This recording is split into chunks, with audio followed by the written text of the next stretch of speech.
എന്ത് വിശ്വസിച്ചില്ലെങ്കിലും വിശ്വസിച്ച് കഴിക്കുന്ന ഒരു സാധനമുണ്ട്, അസുഖം വന്നാൽ കഴിക്കുന്ന മരുന്നുകൾ. ആ മരുന്നിലും മായമാണെന്ന് അറിഞ്ഞാലോ എന്ത് ചെയ്യാൻ പറ്റുമല്ലേ? ഈ മാസം, അതായത് മാർച്ച് 2024 തെലുങ്കാനയിലെ സ്റ്റേറ്റ് ഡ്രഗ് അഡ്മിനിസ്ട്രേഷൻ 3 മരുന്നുകൾ നിർത്തലാക്കിയിരുന്നു. എംപോ 200, മാക്സ്ക്ലേവ് 625, സെഫോക്സിൻ CB. 3 മരുന്നുകളും മാർക്കറ്റിൽ വിറ്റത് മെഗ്ലൈവ് സയൻസസ് എന്നു പേരുള്ള ഹിമാചൽ പ്രദേശ് ബേസ് ചെയ്ത് പ്രവർത്തിക്കുന്ന വെറും ഒരു പേപ്പർ കമ്പനിയാണ്. ഈ പേപ്പർ കമ്പനി എന്ന് പറയുന്നത് സ്വന്തമായി ഒരു ഓഫീസ് പോലും ഇല്ലാത്തൊരു കമ്പനിയാണ് എന്നുള്ളത് മറ്റൊരു യാഥാർത്ഥ്യം.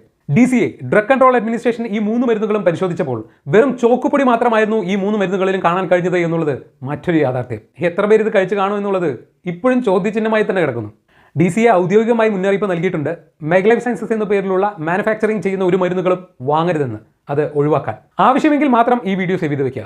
നേരത്തെ പറഞ്ഞ ആ 3 മെഡിസിനുകളിൽ ഏതെങ്കിലും ഒരെണ്ണം നിങ്ങളുടെ പരിസര പ്രദേശങ്ങളിലെ ഏതെങ്കിലും മെഡിക്കൽ ഷോപ്പുകളിലോ മെഡിക്കൽ ഡിസ്ട്രിബ്യൂഷനുകളിലോ കാണാൻ സാധിച്ചാൽ ഡ്രഗ് കൺട്രോൾ അഡ്മിനിസ്ട്രേഷനുമായി ബന്ധപ്പെടുക. ഡ്രഗ് കൺട്രോൾ അഡ്മിനിസ്ട്രേഷന്റെ ടോൾ ഫ്രീ നമ്പർ ഞാൻ ഇവിടെ മെൻഷൻ ചെയ്യാം: 1800 599 6966.